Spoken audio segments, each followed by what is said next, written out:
श्रीमद् भागवत महापुराण स्कंद 10वां अध्याय 22वां। इंद्र का घमंड चूर।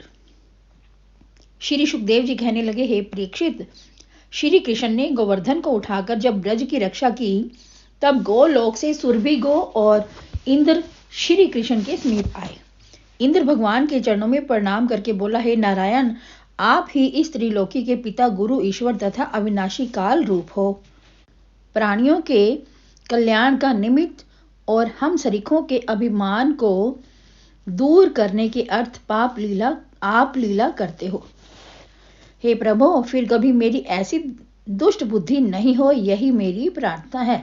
तब श्री कृष्ण हंस के गंभीर वचन बोले, तुम्हारे ऊपर अनुग्रह करके तुम्हारा यज्ञ भंग किया है, क्योंकि तुम मद उन्मत्त हो रहे थे। हे इंद्र, तुम अपने स्थान को जाओ, अभिमान त्याग कर हमारी आज्ञा का पालन करना। अनंतर सुरभि गो श्री कृष्ण के सम्मुख प्रणाम करके बोली, हे कृष्ण, आपसे हम सनाथ हैं, आपने हमारी रक्षा की, आप ही हमारे इंद्र हो। ब्रह्मा जी की आज्ञा से सब आपका अभिषेक करेंगी, क्योंकि भूमि का भार उतारने का आपने अवतार लिया है। हे परीक्षित, इस प्रकार कहकर कामधेनु अपने दुग्ध और ऐरावत द्वारा लाए हुए आकाश गंगा के जल से भगवान का अभिषेक करने लगी। इंद्र ने नारद आदि देव ऋषियों सहित भगवान का अभिषेक किया और उनका नाम गोविंद रखा। हे राजन, श्री कृष्ण का अभिषेक होने के उपरांत जीवों का वैर भाव दूर हो गया। स्कंद 10वां अध्याय 23वां। वरुणालय से नंद जी को लाना। श्री सुखदेव जी ने कहा, हे परीक्षित, नंद जी ने एकादशी का व्रत किया। द्वादशी के दिन अरुणोदय से पहले स्नान करने के लिए ज्यों ही जमुना जी के जल में घुसे, त्यों ही वरुण का एक सेवक नंद जी को पकड़कर ले गया। ज्यों ही कृष्ण ने सुना, त्यों ही वे वरुण के समीप गए। भगवान को आया देख वरुण उनकी पूजा करके कहने लगा, हे प्रभु, आज आपके दर्शन से हमारा शरीर सफल हुआ। हे भगवान, मेरा सेवक आपके पिता को ले आया है, अतः दया करके अपराध क्षमा कीजिए। हे परीक्षित, श्री कृष्ण तब नंद जी को साथ ले ब्रज में आए। ब्रज में आकर नंद जी ने वरुण लोक का समाचार कह सुनाया। तब वे गोप श्री कृष्ण को परमेश्वर मानकर विचरने लगे कि भगवान हमको ब्रह्म स्वरूप का दर्शन कराएंगे। गोपों के इस मनोरथ को जानकर भगवान ने सब ब्रजवासियों को अपना ब्रह्म रूप दिखाकर बैकुंठ लोक का दर्शन कराया। ब्रह्म रूप के देह में पहुंचते ही सब आनंद मग्न हो गए। स्कंद 10वां अध्याय 24वां। रास लीला। श्री सुखदेव जी ने कहा, हे राजन, शरद ऋतु की सुंदर रात्रियों को देख श्री कृष्ण ने गोपियों के साथ रास विलास करने का विचार किया। सुख देने वाली किरणों से ताप व ग्लानि को दूर करता हुआ कांतिमान चंद्रमा उदय हुआ। अरुण चंद्र की ओर उसकी कोमल किरणों से सुशोभित वन में श्री कृष्ण ने स्त्रियों के मन को हरने वाली रास लीला की। अपने प्रियतम के विरह को सहने के कारण गोपियों के सब पाप नष्ट हो गए और परम सुख भोगने से सब पुण्य पुष्ट हो गए। यद्यपि ये परमात्मा श्री कृष्ण को सांसारिक बुद्धि से प्राप्त हुई थी, तथापि उनके सब बंधन कट गए और त्रिगुणमय शरीर छूट गया। परीक्षित ने पूछा, हे मुने, श्री कृष्ण को वे गोपियां केवल लौकिक मानती थीं, फिर विषय वासना वाली गोपियों को मोक्ष कैसे संभव है?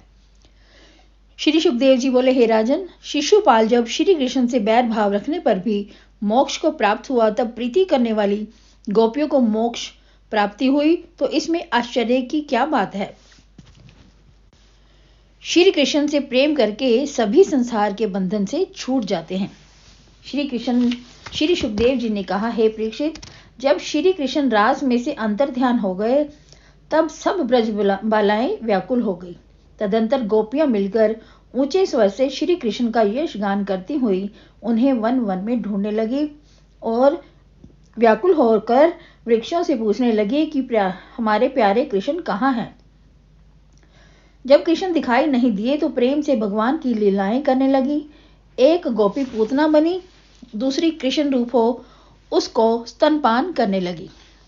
एक गोपी तृणावर्त बनकर श्री कृष्ण स्वरूप धारण करे तो दूसरी गोपी को हर ले गई। 2 गोपियां रामकृष्ण बनी तथा कितनी ही गोपियां गोप रूप बनी। कोई वृत्त सासुर बनी, कोई बकासुर बनी। उन असुर रूप गोपियों को कृष्ण रूपी गोपी ने पछाड़ दिया। जिस प्रकार श्री कृष्ण जी बुलाया करते थे उसी प्रकार एक गोपी बांसुरी को बजाने लगी। हे राजन, इस प्रकार लीला करते करते श्री कृष्ण की अंतर ध्यान की लीला आई तो सब गोपियां भगवान का स्मरण कर व्याकुल हो ढूंढने लगी। श्री कृष्ण को खोजती हुई गोपियों ने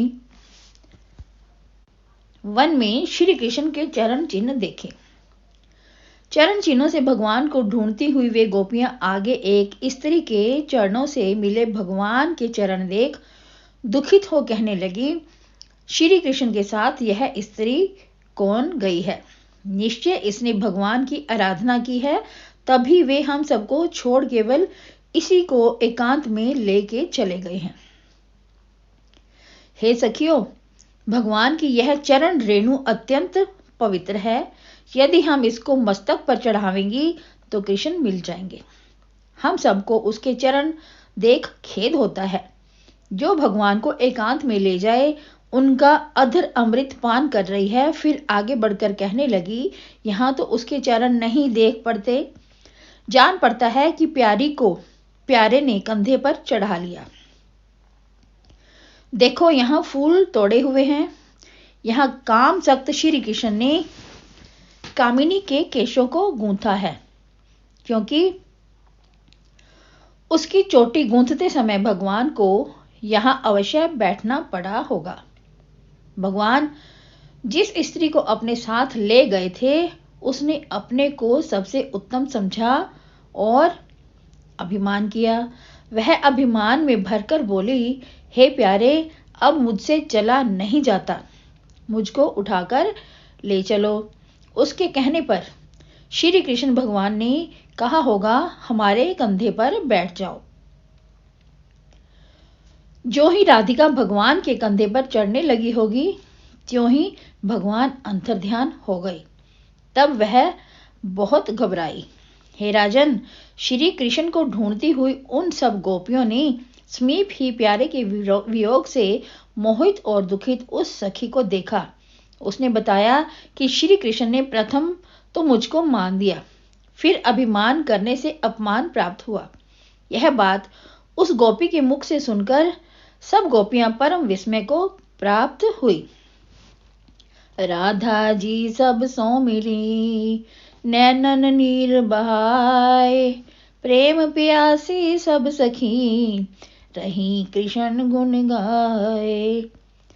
फिर उस गोपी को साथ लेकर वे गोपियां वन में भगवान को ढूंढने गई। आगे अंधकार को देखकर लौट आई।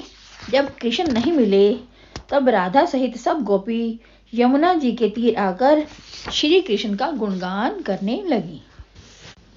गोपियां बोली, हे प्यारे, आपके अवतार लेने से यह ब्रज अत्यंत सुहावना लगता है। सारे ब्रज मंडल में आनंद छा रहा है, परंतु हम अति कष्ट से आपको ढूंढ रहे हैं। अब आकर दर्शन दीजिए। आपकी कथा को जो मनुष्य गान करते हैं वे बड़े भाग्यशाली होते हैं। जो प्रत्यक्ष आपके दर्शन करते हैं उनका तो कहना ही क्या है। हे प्यारे, तुम्हारी प्रेम भरी चितवन और आपकी लीला मोहित करने वाली आपकी बातें हमारे चित्त में शोभ उत्पन्न करती हैं। आप बारंबार दर्शन दें, हमारे मन में कामदेव उत्पन्न करते हो, परंतु संग नहीं करते। यही तो आपका कपट है। हे प्यारे, अब अपने अधर अमृत का पान कराइए।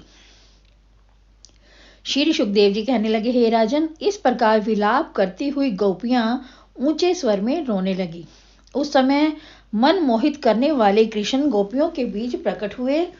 अपने प्यारे को आया देखकर वे उठ खड़ी हुई।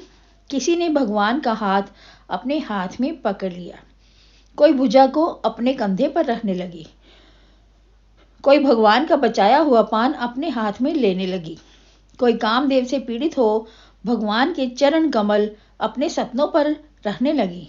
हे राजन, तदंतर श्री कृष्ण उन गोपियों को अपने साथ ले यमुना जी के तीर पहुंचे। वहां उन गोपियों के मनोरथ पूर्ण हुए।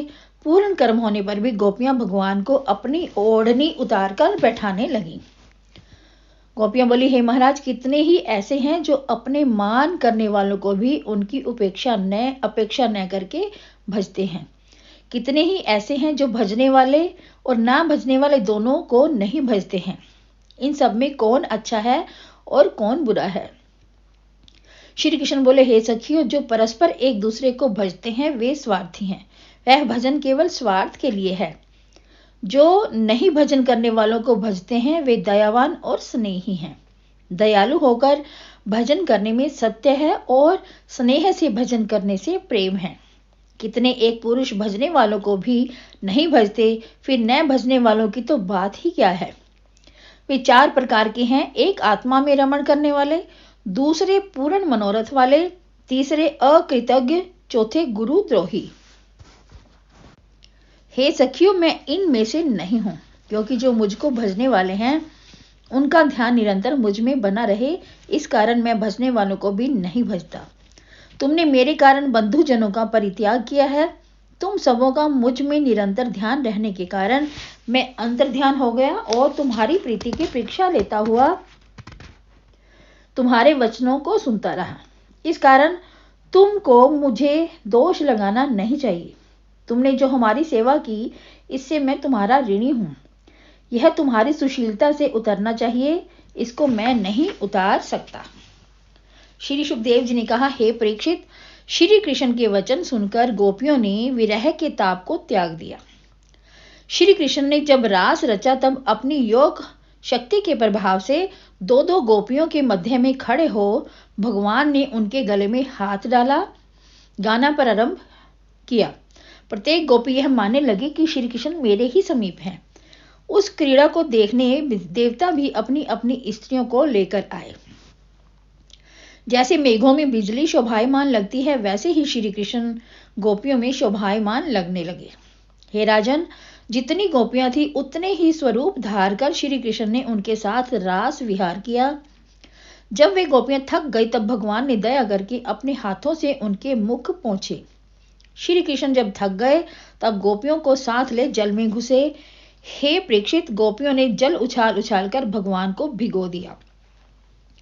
जल क्रीड़ा के अनंतर तट पर गोपियों के साथ कृष्ण विहार करने लगे। परीक्षित ने पूछा, हे मुनि, धर्म की स्थापना और अधर्म का नाश करने को श्री कृष्ण ने अवतार लिया, फिर श्री कृष्ण ने पर स्त्री संसर्ग रूप अधर्म क्यों किया?